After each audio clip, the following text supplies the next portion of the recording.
Hello friends, நீங்கள் பார்த்துட்டு இருக்கிறது ஹரிஷ் வாய்ஸ். இன்னைக்கு இந்த வீடியோவில் நாம் என்ன பார்க்க போகிறோம்னா Hunter X Hunter season 5 episode 83 inspiration to evolve. ஓப்பனிங்லேயே சில கிரெடிட் சீன்ஸில் காட்டிக்கிட்டு இருக்கிறாங்க போன எபிசோடோடது. அதாவது நம்ம கிலுவா ஸ்னேக் அவேகன்ஸ் அப்படின்னு தன்னோட அசாசின் பவரை பயன்படுத்தி அந்த இடத்துல ஒரு கேமரான்ட்டு கொண்டு போட்டிருப்பான். நம்ம கானுமே ஸ்டோன் பேப்பர் சீசர் தன்னோட புது வகை பவரான சிசரை பார்த்தீங்கன்னா பயன்படுத்தி அந்த இடத்துலையுமே ஒரு கேமரா ஆண்ட்டை கொண்டு போட்டிருப்பான். அதே சமயத்தில் இங்கே கேமரா ஆண்ட்ஸ்க்கு எல்லாமே நின்று ஆக்டிவேஷன் ஆகுது ரேமோட்டுக்கு. இவங்களுக்கு செம ஷாக்கிங்கு. அதே சமயத்தில் பயாலஜிக்கல் சர்வே டீமான நம்ம கைட்டோட டீம் எல்லாருமே பார்த்தீங்கன்னா ஹண்டர் அசோசியேஷனுக்கு ரிப்போர்ட் பண்ணிட்டாங்க. இப்போ வேர்ல்டில் இருக்கிற எல்லா அசோசியேஷனில் இருக்கிற மெயின் 6 பேருமே ஒன்றா சேர்ந்து இப்போ இதுக்கு முடிவு எடுக்கணும். அவங்க 6 பேருமே என்ன முடிவு எடுத்திருக்காங்கன்னா ஹண்டர் அசோசியேஷனுக்கு தான் கால் பண்ணுறாங்க. ஸோ ஹண்டர் அசோசியேஷன் லீடராக இருக்கிற ஐசாக் நெட்டரோவுக்கு தான் இப்போ கால் பண்ணியிருக்கிறாங்க.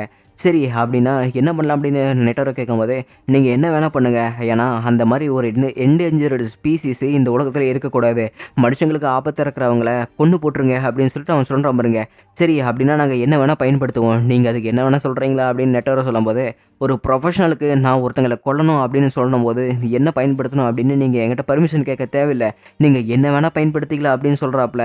அப்படின்னா சரி நாங்களுமே என்ன வேணால் பண்ணிக்கிறோம் அப்படின்னு சொல்லிட்டு நெட்டரோ இங்கே கால் வச்சிட்டாப்புல. எந்த பழி வந்தாலும் ஹண்டர் மேலே பழி வரணும் அப்படின்னு என்ன நேக்கா பிளான் போடுறானுங்க பாரு அப்படின்னு நெட்டரோ நினச்சிட்டு இருக்காங்க. லேப்போ தன்னோட சிஸ்டமில் கேமரா ஆண்ட்னா என்ன அதை பற்றின சில விவரங்களை தேடி பார்க்குறான். ஃபஸ்ட்டு ஒரு கேமரா ஆண்ட் அப்படிங்கிறது முதல்ல ஒரு குயின் தான் இருக்கும். அந்த குயினை ப்ரீட் பண்ணதுக்கப்புறம் தனக்கான ஒரு 3 ராயல் கார்ட்ஸ் வந்து கிரியேட் பண்ணும். அந்த ராயல் கார்ட்ஸ் இருந்து அதுக்கு ஒரு கிங்கு கிரியேட் பண்ணும். ஸோ அந்த கிங்குக்கு தான் இந்த ராயல் கார்ட்ஸ் எல்லாமே பணி வரப்பாங்க. அண்ட் அது மட்டும் இல்லாமல் அந்த கிங்கு பிறந்ததுக்கப்புறம் மறுபடியும் இந்த குயின் வந்து ப்ரீடிங்கை ஸ்டார்ட் பண்ணோம். அந்த ப்ரீடிங்கை ஸ்டார்ட் பண்ணதுக்கப்புறம் அதுக்கு கீழே இருக்கிற எல்லா சோல்ஜர்ஸுமே இதுக்கு கீழே தான் வேலை செய்வாங்க. கிங்கு வேற ஒரு குயினை தேடி போகும், அது ஒரு ப்ரீடிங்கை ஸ்டார்ட் பண்ணும். இப்படியே ப்ரீட் பண்ணி இங்கே இருக்கிற உலகம் முழுக்க இந்த கேமரா ஆண்ட் மூலமாக தான் இருக்கும்னு நினைக்கிறேன். அப்படின்னா இந்த உலகம் முழுசாவே ஒரு அழிவுக்கு உள்ளாகும் அப்படின்னு சொல்லிட்டு இங்கே எல்லா பேரும் சொல்லிக்கிட்டு இருக்கிறான். இந்த மாதிரி ஒரு விஷயத்தை நம்ம நடக்க விடவே கூடாது. அண்ட் அது மட்டும் இல்லாமல் இந்த மாதிரி ஒரு விஷயம் நடக்கக்கூடாது அப்படிங்கிறதுக்காக தான் நம்மளோட இந்த ஹண்டர் அசோசியேஷனே முடிவெடுத்துருக்குது அப்படின்னு சொல்லிட்டு இங்கே இருக்கிறவங்க பேசிக்கிட்டு இருக்கிறாங்க. சரி இப்போ நம்ம என்னதான் பண்ணுறது, அவங்க ஏதாவது ஒரு ஆளுங்களை நிர்ணயிச்சாங்களா இல்லையான்னு ஒன்றுமே தெரியல அப்படின்ட்டு இருக்கும்போது கண்டிப்பாக நிர்ணயிச்சிருப்பாங்க. ஏன்னா இந்த 5 ரேங்காக இருக்கிற எல்லா குயினை கேமரா ஆண்ட் எல்லாத்தையுமே பார்த்தீங்கன்னா இனிமேல் தான் ரிலீஸ் பண்ண போகிறாங்க. ஏன்னா அதுக்காக ஒரு எக்ஸ்ட்ரிமினேஷன் டீமை இங்கே கொண்டு வந்திருக்கிறாங்களாமா அப்படின்னு லேப்போ சொல்லிக்கிட்டு இருக்கிறான். என்னது எக்ஸ்ட்ரிமினேஷன் டீமா அப்படின்னு சொல்லிட்டு எல்லாருமே ஆச்சரியப்படும் போது, ஆமாம் ஆனால் அவங்க எப்போ வர போகிறாங்கன்னு தெரியவில்லை அப்படின்ட்டு இருக்கிறாங்க. ஆனால் ஸ்பின் பார்த்தீங்கன்னா அங்கே உட்காந்துருக்கிற ஒரு வண்டை தொட்டு பார்த்துட்டு அவங்க இன்னும் ஒரு 3 நாளில் வர போகிறாங்க அப்படின்னு சொல்லிக்கிட்டு இருக்கிறா. அப்படிங்க கேமரா ஆண்ட் நெஸ்ட் கட்டிக்கிட்டு இருக்கிறாங்க. அதிகப்படியான நென் ஓவர்ஃப்ளோ ஆகிறத இங்கே ரேமட்டால் நல்லா உணர முடியுது. இப்போ இந்த மாதிரி ஒரு சக்தி அவனுக்கு ரொம்பவே வித்தியாசமாக இருந்ததை உணர்றான். அவன் ரொம்பவே ஆச்சரியப்பட்டுக்கிட்டு இருக்கிறான். இதை பார்க்கும்போது நம்ம கோல்ட்டுக்கு செம்ம ஷாக்கிங்காக இருக்குது. ஏன்னா இந்த மாதிரி ஒரு சக்தி கண்டிப்பாக ஏதாவது ஒரு ட்ரிகர்னால தான் வந்திருக்குன்னு நினைக்கிறேன். அந்த ட்ரிகர் எது அப்படின்னு யோசிச்சு பார்க்கும்போது தெரியுது, நம்ம கான் கிலுவாட்டை வாங்கின அடி தான் இவனுக்கு இந்த அளவுக்கு ஒரு சக்தியாக மாறி இருக்குன்னு நினைக்கிறேன் அப்படின்னு சொல்லிட்டு கோல்ட் நல்லாவே யோசிச்சு பார்க்குறான். அண்ட் அவனோட கெஸ்ஸுமே கரெக்டாக தான் இருக்குது.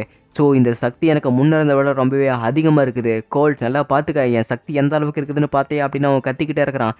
இதுக்கெல்லாம் என்ன காரணம் கோல்ட், இப்போ நம்ம என்ன பண்ணுறது, அவன் ரொம்பவே சக்தி வந்தவனாக இருக்கிறான், அவன் நம்மளுக்கு அடங்குவானா இல்லையான்னு தெரியல அப்படின்னு பெகி பேசிக்கிட்டே இருக்கும்போது, ரேமோட் நான் கிட்ட ஒன்று சொல்கிறேன், உங்கள்கிட்ட எந்த அளவுக்கு அதிகப்படியான சக்தி இருக்குதோ அது எல்லாத்தையுமே திரட்டி என்ன அடி அப்படிங்கிறாங்க. டேய் நான் மேலே சும்மாவே கடுப்பில் இருக்கிறேன், நீ வேற அடினா அடிச்சு போடுவோண்டா அப்படிங்கிறாங்க. பரவாயில்ல எனக்கு அதுதான் வேணும், உன்னால் முடிஞ்ச அளவுக்கு சக்தியை திரட்டி என்ன அடி அப்படின்னு சொல்லிட்டு பார்த்தீங்கன்னா இங்கே கோல்ட் சொல்லிக்கிட்டு இருக்கிறான்.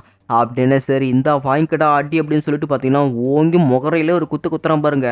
அப்பனுக்கு அந்த வலிக்குது.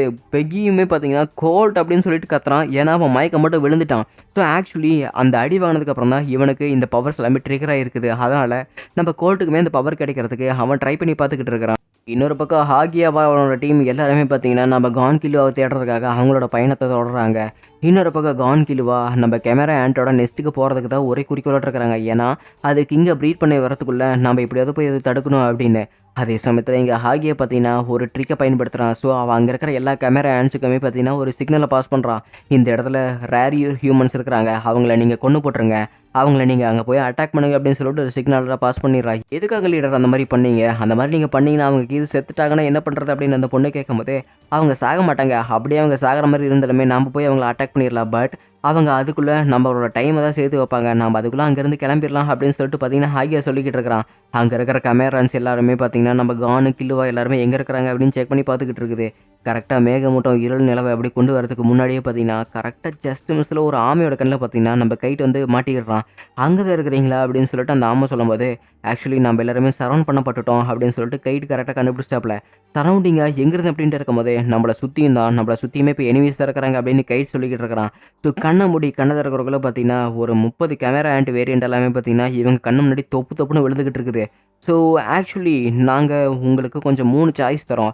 முதல் சாய்ஸு எங்களோட நீங்க ஒண்ணா சேர்ந்து சண்டை போடணும். 2வது சாய்ஸு எங்ககிட்ட இருந்து பயந்து ஓடணும். 3வது சாய்ஸு சண்டையும் போடாம, பயந்து ஓடாம அப்படியே எங்ககிட்ட சரணடைஞ்சிட்டீங்கன்னா, நாங்க உங்கள ஈஸியா எங்க குயினுக்கு சாப்பிட குடுத்துருவோம் அப்படின்னு சொல்லிட்டு அந்த தவளை பேசிக்கிட்டு இருக்கிறான். ஆக்சுவலி நீங்க சூஸ் பண்ற ஆப்ஷன்ல தான் உங்களோட வாழ்க்கையே இருக்குது. நீங்க ஃபர்ஸ்ட் ஆப்ஷன் சூஸ் பண்ணீங்கன்னா, ஏதோ சண்டை போட்டு எங்களோட உயிரோட இருக்கலாம் அப்படின்னு ஒரு கருத்து உங்களுக்கு இருக்கும். ஆனா கடைசி 2 ஆப்ஷன் மட்டும் சூஸ் பண்ணீங்கன்னா வச்சுக்கோங்களேன், எங்களோட கோவம், ஆக்ரோஷம் எல்லாமே அதிகமாகி உங்கள வேட்டையாடுறோம் அப்படிங்கிற ஒரு எண்ணம் எங்களுக்கு ரொம்பவே அதிகமாயிரும். உங்கள நாங்க கொல்லாம விடவே மாட்டோம் அப்படின்னு சொல்லிட்டு இந்த இடத்துல அந்த தவளை பேசிக்கிட்டே இருக்குது. சரி அப்படின்னா நம்ம அவங்களோட 1 வெர்சஸ் 1 சண்டை போட்டே தான் ஆகணும் மாட்டிருக்குது. சரி யாரு சண்டை போட போறது அப்படின்னு கைட் கேட்கும்போது, நான் போறேன் அப்படின்னு கில்லுவா கான் 2 பேரும் சண்டை போட்டுட்டு இருக்கானுங்க. சரி ஸ்டோன் பேப்பர் சிசர் போட்டு பார்க்கல அப்படிங்கும்போது, நம்ம கான் தான் ஜெயிச்சான். சரி நீயே போய் போட்டுக்கிடா அப்படின்னு சொல்லிட்டு நம்ம கில்லுவ குடுத்துட்டான். சரி இப்ப நான் அவன் கூட சண்டை போட வரேன் அப்படின்னு சொல்லிட்டு கான் பேசும்போது, சரி யார் இந்த பொடியும் கூட சண்டை போட போறது அப்படின்னு தவளை வாயும் கேட்குறான். ஸோ இவங்க எல்லாருமே பார்த்தீங்கன்னா, ரேண்டமா சூஸ் பண்ற ஒரு நம்பருக்காக போட்டி அப்படி குலுக்கி போட்டு பார்க்குறாங்க. ஸோ அதில குலுக்கி போட்டு பார்க்கும்போது தெரியுது 6ஆம் நம்பர் விழுந்திருக்குது. நிஜமாலுமே இவங்கள தோற்கடிக்கிறதுக்கெல்லாம் ஒண்ணும் பெரிய விஷயமே கிடையாது. சரி இப்ப 6ஆம் நம்பர் யார்றா அது அப்படின்னு சொல்லிட்டு அங்க இருக்கிற தவளை வாயும் கேட்கும்போது, பாரோ அப்படின்னு சொல்லிட்டு அங்க ஒரு கேரக்டராட்டம் உள்ள வந்துகிட்டு இருக்கிறான். சரி நீ தானா போய் அவனை ஈஸியா சமாளிச்சிரு அப்படின்னு சொல்லிட்டு அந்த தவளை வாயின்னு சொல்லிக்கிட்டு இருக்கிறேன். ஆக்சுவலி இந்த போட்டியில நான் ஜெயிச்சிட்டா நான் இங்கேருந்து உயிரோட போயிடலாம்ல, இல்ல நான் தோத்துட்டா கண்டிப்பா சரண்டர் ஆயிடலாம்ல அப்படின்னு சொல்லிட்டு நம்ம கான் சொல்லும்போது, என்னது சரண்டரா? கண்டிப்பா நீ தோத்துட்டீன்னா இந்த இடத்துல செத்து தான்டா ஆகணும். ஏன்னா கேமராமேன்ஸ் கிட்ட நீ வந்ததுக்கு அப்புறம் கண்டிப்பா நீ உயிரோட இருக்கிறது எல்லாமே ஒண்ணுமே காரியமே கிடையாது. நீ தோத்துட்டீன்னா எங்களோட குயினுக்கு நீ சாப்பிட போயிருவ அப்படிங்கிறாங்க. என்னது அப்படின்னா எனக்கு சரண்டர் ஆவறத தவிர வேற வழியே கிடையாதா அப்படிங்கிறாங்க. ஆமா நீ செத்தே தான் ஆகணும் அப்படிங்கிறாங்க. டேய் இங்க போடுறா, இவன் என்ன குழந்தை மாதிரி பேசிக்கிட்டு இருக்கிறான். கண்டிப்பா இவன் சாவறதுக்கு உள்ளானவன் தான்டா. இவனை நான் கொல்லாம விடவே மாட்டேன் அப்படின்னு சொல்லிட்டு சுத்தி இருக்கிறவங்க எல்லாமே பார்த்தீங்கன்னா பேராவை கிண்டல் பண்ணும்போது, அவன் அப்படியே உருண்டு போயிட்டு நம்ம கானை போய் அட்டாக் பண்றான் பாருங்க. நம்ம கான் ஜஸ்ட் மிஸ்ல தப்பிச்சு போயிட்டான். ஓ அந்த அட்டாக்கை டாச் பண்ணிட்டியா, இப்போ ஒன்று அடிக்கிறேன் பாரு அப்படின்னு சொல்லிட்டு பார்த்தீங்கன்னா ரொம்பவே வேகமா போயிட்டு இருக்கிறான். மறுபடியும் பார்த்தீங்கன்னா நம்ம கான் அதில் டாச் பண்றான். பட் அவனோட வாளை பயன்படுத்தி அவனோட டைரக்ஷனை மாற்றி நம்ம கானை பார்த்தீங்கன்னா போட்டு துவம்சம் பண்ணுறான். ஸோ கான் பார்த்தீங்கன்னா இப்போ நல்லா அடி வாங்கிட்டான். கான் இப்போ அவனால் அந்த டைரக்ஷனுமே சேஞ்ச் பண்ண முடியுது. நீ இந்நேரம் என்ன பண்ணுவ அப்படின்னு சொல்லிட்டு நம்ம கைட்டு மனசுக்குள்ள நினச்சிக்கிட்டு இருக்கிறான். இந்நேரம் சாதாரண மனுஷனாக இருந்தால் கண்டிப்பாக இந்நேரம் அவனோட ஆர்கன்ஸ் எல்லாத்தையுமே வாந்தியாக எடுத்திருப்பான். அவன் செத்து போயிருப்பா. பட் நீ ரொம்பவே டஃப்பாக இருப்பியாட்டு இருக்குது. சரி சொல்லு இப்போ நீ என் கூட ஒன்று சஸ்பெண்ட் சண்டை போட தானே போகிற அப்படின்னு சொல்லிட்டு வேற சொல்லிக்கிட்டு இருக்கிறேன். சரி ஒருவேளை நான் இந்த போட்டியில் ஜெயிச்சிட்டா நீ கண்டிப்பாக எல்லாத்தையும் உயிரோடு விட்டுறணும். அண்ட் அது மட்டும் இல்லாமல் எல்லாத்தையுமே நீ மனுஷங்களை கொல்லக்கூடாது அப்படிங்கிறாங்க. கண்டிப்பா நான் கொல்லுவேன். ஏன்னா மனுஷங்கள கொல்றது எனக்கு ரொம்பவே பிடிச்சிருக்குது தெரியுமா அப்படிங்கிறாங்க. சரி எதுக்காக இந்த மாதிரி மனுஷங்கள கொன்னுகிட்டு இருக்கிற அப்படின்ட்டு இருக்கும்போது, மனுஷங்கள கொல்றது எங்களுக்கு ரொம்பவே ஃபன்னா இருக்கும். அவனுங்க அந்த வழியில துடிக்கும்போது அந்த சத்தத்தை கேட்கும்போது எனக்கு அப்படியே சூப்பரா இருக்கும். அந்த ஒரு காரணத்துக்காக தான் இப்ப நான் உன்னையுமே உன்னோட ஆர்கன்ஸை வாந்தி எடுக்க வைக்க போறேன் பாடுறா அப்படின்னு சொல்லிட்டு ரொம்பவே அதிவேகமா வந்துகிட்டு இருக்கிறான் பாருங்க. ஸோ அவனோட இன்னொரு பவரை பயன்படுத்தி இன்னும் கொஞ்சம் ஸ்பீட் அப்படி பார்த்தீங்கன்னா வந்துகிட்டு இருக்கிறான்.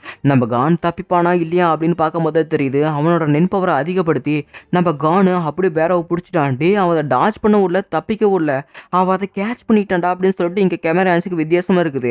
நீ ஒன்றும் ரேசரோட சக்திக்கு அளவுக்கு நீ ஒன்றும் சக்தி வாய்ந்தவ இல்லை அப்படின்னு சொல்லிட்டு பார்த்தீங்கன்னா அப்படியே ஒடுக்குறான் பாருங்க. இன்னொரு பக்கம் பேரவுக்கு அப்படியே உயிர் நசுங்குது. பேரவுமே பார்த்தீங்கன்னா இந்த இடத்துல செத்துட்டான். ஏன்னா நம்ம கைட்டு ஏற்கனவே இவங்களை கொல்றதுக்கு தயக்கக்கூடாது. ஏன்னா இவங்க எல்லாருமே கேமரா ஆன்சர்னு சொல்லியிருப்பான்ல, அதை பயன்படுத்தி தான் இந்த இடத்துல நம்ம கான் பேசியிருப்பான். அந்த அந்த செயலியுமே இங்கே செஞ்சே கட்டியிருப்பான். சரி அப்படின்னா யார் இப்போ இங்கே சக்தி வாய்ந்தவங்க அவனை விட யாராக இருந்தாலும் அவனை வாங்கப்பா, நான் தான் அடுத்து சண்டை போட போகிறேன் அப்படின்னு சொல்லிட்டு கிலுவா சொல்கிறான். சரி அப்படின்னா நான் வரேன், நான் அவனை விட 10 மடங்கு சக்தி வாய்ந்தவன் அப்படிங்கிறாங்க.